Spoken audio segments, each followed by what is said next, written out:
नमस्कार दर्शकों, खबरनवीस में आपका स्वागत है। अगर आपने खबरनवीस को सब्सक्राइब नहीं किया है तो इसे जरूर सब्सक्राइब करें और लेटेस्ट खबरों और अपडेट्स के लिए बेल आइकॉन को भी जरूर दबाएं। राजभर ऐसा ही ना घूमता। ये महाराजा सुहेलदेव जी का वंशज है।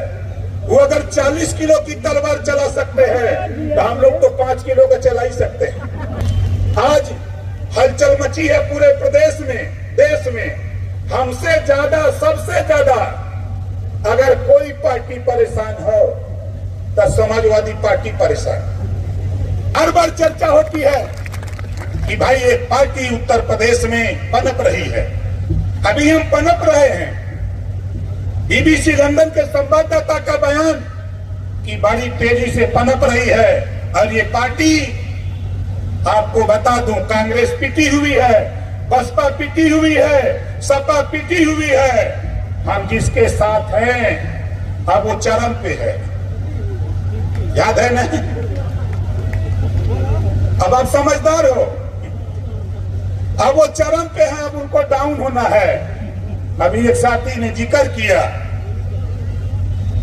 घबराओ नहीं, हम वो स्थिति पैदा कर रहे हैं कि खुद को कर बुलंद इतना, खुद को कर बुलंद इतना कि खुदा खुद बंदे से पूछे कि बता तेरी रजा क्या है। ये स्थिति हम पैदा करने जा रहे हैं। जी सुना आपने। दिनांक 4 अक्टूबर को सुहेलदेव भारतीय समाज पार्टी के राष्ट्रीय अध्यक्ष ओम प्रकाश राजभर गाजीपुर के लंका मैदान में थे और पूर्व निर्धारित पार्टी के कार्यक्रम में अपने नेताओं और कार्यकर्ताओं के साथ मंच से विपक्ष पर खूब हमलावर रहे और शेरो शायरी के साथ उन्होंने मंच से क्या कहा, आप भी सुने। लंका मैदान में लगभग 3 घंटे से ज्यादा चले इस कार्यक्रम के बाद उत्तर प्रदेश सरकार में कैबिनेट मंत्री ओम प्रकाश राजभर ने पत्रकारों से भी बात की। जी, आज यह किस तरह की रैली है और इस रैली का क्या उद्देश्य है? देखिए, जो वंचित शोषित हैं उनको जागृत करने के लिए हम लोग कार्यक्रम पूरे प्रदेश के 75 जिले में चला रहे हैं। जो सरकार की योजनाएं हैं, जैसे अभी 1 महीना पहले एक स्कीम हमने मुख्यमंत्री से सैंक्शन कराई, पास कराई, जीरो पॉवर्टी। अभी उसकी घोषणा 2 अक्टूबर को माननीय मुख्यमंत्री जी ने की। इसका उद्देश्य अभी लोगों तक पता नहीं है, तो लोगों को यह बताना है कि आपके गांव से, हर गांव से 10 से 25 ऐसे परिवार चयनित किए जाएंगे जो केंद्र प्रदेश सरकार की आजादी के बाद से लेकर अब तक योजनाओं का लाभ नहीं मिला है। उनको सारी योजनाएं एक साथ दे करके उनको मुख्य धारा में लाने का प्रयास, जीरो पॉवर्टी। तो इसकी जानकारी लोगों तक पहुंचाना कि अधिकारियों को लगाया जा रहा है, आप सहयोग करो, ऐसे लोगों को टटोल करके सूची तैयार हो जल्दी। इसमें विशेषता क्या है सर? वो किसी वर्ग का हो, कोई जाति बंधन नहीं है। गरीब हो, कमजोर हो, कच्चा मकान हो, उसके पास आवास न हो, शौचालय न हो, पेंशन न हो, आधार कार्ड न हो, आयुष्मान कार्ड न हो, रहने के मतलब शिक्षा न हो, निःशुल्क शिक्षा की व्यवस्था इसमें, उस परिवार को निःशुल्क शिक्षा की व्यवस्था उनके बच्चों के लिए, ये पॉवर्टी, जीरो पॉवर्टी योजना में है। दूसरी योजना पास हुआ है कैबिनेट में, 5 लाख कक्षा 8 पास 21 साल से 40 साल उम्र के लोगों को 5 लाख रुपया बैंक से ब्याज लोन दिला जाएगा और उसका ब्याज सरकार भरेगी। बड़ी मजेदार बात है कि अभी तक ब्याज के लिए लोग परेशान रहते थे कि वसूलने में, तो ब्याज सरकार भरेगी, वो अपना कारोबार करके अपना रोजगार कर सके। सीमा भी कुछ बता रहे हैं, 21 से 40 साल, उसमें 21 से 40 साल, अयोग्यता कक्षा 8 पास, उससे ज्यादा भी हो सकता, कोई रोक नहीं है। अभी आप बता रहे थे कि कौन सी पार्टी चरम पे है और कौन हाशिए पे है, तो सुहेलदेव की क्या स्थिति? अब आप समझ सकते हैं कि कांग्रेस के 2 एमएलए, बसपा के 1 एमएलए, समाजवादी पार्टी को हमारी वजह से इतनी ऊंचाई मिल गई है विधानसभा में। गाजीपुर के 7 के 7 जीत गए, आजमगढ़ के 10 जीत गए, अम्बेडकर नगर के 7 के 7 जीत गए, बस्ती के 5 में 4 जीत गए। इस तरह हर जिले में उनको उपलब्धि मिली। तो हम अब वो भी 4 बार सत्ता चला चुके हैं। लोग जैसे होता है ना कि रोज रोज दाल खाते खाते कोई भी आ गए तो उन पे भी लोग जब ताकते हैं तो कहते हैं, हिचकते हैं। ये वही पार्टी है जो 27% आरक्षण बांट करके सबको नहीं दिया। एक जाति को देने का काम किया, इस नाते लोग हिचकते हैं। उस सरकार में गुंडागर्दी होती थी, उस सरकार में दंगे होते थे, कर्फ्यू लगते थे, तो लोग हिचकते रहते हैं कि ये इस पार्टी से थोड़ा दूरी बनाने की बात।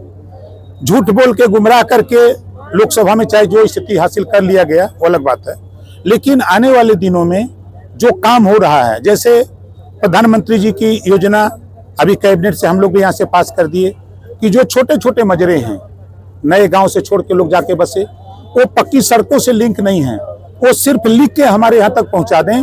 हम सभी विधायकों को, सांसदों को निर्देश है कि हम उस काम को हम सूची बना करके हम पहुँचा दें।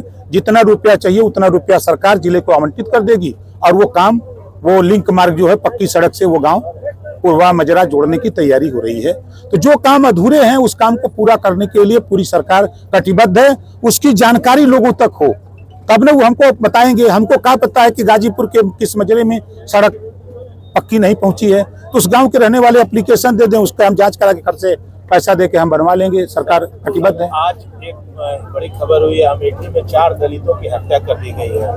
उसमें मायावती जी ने एक मांग की है, अखिलेश यादव का भी ट्वीट आया है, पुलिस वालों पे कार्रवाई की मांग कर रहे हैं। नहीं, गलत बोल रहे हैं। देखिए, उसका खुलासा हो गया, प्रेम प्रपंच का मामला है, आपके सामने बात आई। अब उसमें बताइए सरकार का या पुलिस का क्या दोष है? उसमें कोई दोष नहीं है। अब पुलिस कार्रवाई कर रही है, पुलिस ने उस गहराई तक गई ना, वो निकाल दिया ना कि यही स्थिति है। तो यहाँ लाइन ऑर्डर की बात जो लोग करते हैं, उंगली उठाते हैं, वो अपने गिरबान में झांक के देखें। एक जाति का नाम लेकर के पूरे प्रदेश का माहौल खराब करते हैं मंगेश यादव की। इसी प्रदेश में मुलायम सिंह की सरकार थी तो 400 इनकाउंटर हुए थे, उस समय उंगली नहीं उठी किसी की। और जाति की बात करने वाले लोग, जातिवाद को बढ़ावा देने वाले, अपराधियों की कोई जाति नहीं होती है। अगर जाति की बात करते हैं तो 67 मुसलमान, 20 ब्राह्मण, 19 राजपूत, 17 जाट गुजर, 16 यादव, 26 अति पिछड़ा और 24 अन्य लोग, इतने लोगों का इनकाउंटर हुआ। उस पर क्यों नहीं सवाल उठाते? प्रदेश की पुलिस आपकी समझ से सही काम कर रही है? देखिए, प्रदेश में कहीं दंगे नहीं हो रहे हैं, एक सबूत है आपके सामने। कहीं कर्फ्यू नहीं लग रहा, एक सबूत है। कोई मामला संज्ञान में अधिकारियों के आ रहा है। अगर कहीं कोई गड़बड़ी भी थाने से हो रही है तो वरिष्ठ अधिकारी, हमारे पुलिस अधीक्षक हों, चाहे SPRA हों, CO हों, जो उनके संज्ञान में बात आ रही है त्वरित कार्रवाई हो रही है। अधिकारी अगर गलत किया है किन्हीं कारणों से तो उसको सस्पेंड भी किया जा रहा है। प्रदेश में रेप और एनकाउंटर को लेकर बड़े सवाल उठ रहे हैं। तो रेप में तो नाम ज्यादा समाजवादी पार्टियां का आ रहा है। चाहे आप अयोध्या में उठा के देखिए, चाहे कन्नौज में जाइए, चाहे मऊ में जाइए, कुशीनगर में नकली नोट छापने वाला कारोबार करने वाला भी समाजवादी पार्टी। कुल काम सपा वाले करते हैं, ऐसा आ रहा है जांच में। नहीं, देखिए, मैं सत्ता में नहीं था तो महिलाओं को जागृत किया। आज उनको कानून के दायरे में माननीय प्रधानमंत्री जी ने 33% रिजर्वेशन लोकसभा में, राजनीति में दे दिया। लोकसभा और राज्यसभा से पास हो गया। 2029 में ये कानून का रूप ले लेगा। अब 1/3 हमारी माताएं बहनें जीत करके जाएंगी। तो जो इनको समझाया गया है लंबे समय से, 33% वाला, हाँ 33% कानून, अब सदन में जाकर के आप सोचिए कि 1/3 महिलाएं खड़ा हो गया वहाँ सदन में, तो हमारे जैसे लोग, बेदीराम जैसे लोग, हिम्मत है लड़ने की? मानना पड़ेगा। इसी नाते मोदी जी कह रहे हैं कि जो काम हम नहीं कर सकते उस काम को इनको ले आओ सदन में, ये अपना लड़कर के पास करा लेंगे। लेकिन सर सवाल ये है कि आप जो है शराबबंदी की बात कर रहे हैं और दूसरे लोग जो है गांजा को लाइसेंस देने की मांग कर रहे हैं। अब वो उनका विषय है, हमारा विषय नहीं है। वो बड़े भाई हैं, अच्छे नेता हैं, हमसे ज्यादा अनुभव है उनको राजनीति करने का। जो बोले उससे इत्तेफाक रखते हैं आप? अब मिलेंगे अकेले तो बताएंगे।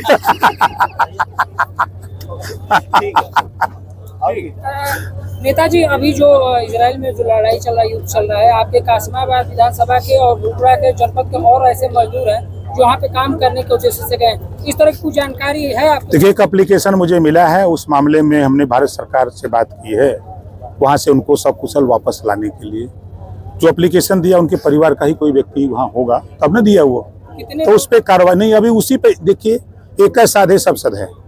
एक एप्लीकेशन मिली है तो वहाँ युद्ध के दौरान ये हमने लिखा है कि भारत के जितने लोग वहाँ फंसे हैं उनको सकुशल वापस भारत लाया जाए। आपने पहल किया है? बिल्कुल, पत्र लिखा है भारत सरकार। हम चूकने वाले नेता नहीं कहाँ हैं। के वो थे जिनके आपने वो किया है? अब याद हमको नहीं है, अब पत्र देख के बता देंगे। अगर आपने खबरनवीस को सब्सक्राइब नहीं किया है तो इसे जरूर सब्सक्राइब करें और लेटेस्ट खबरों और अपडेट्स के लिए बेल आइकॉन को भी जरूर दबाएं।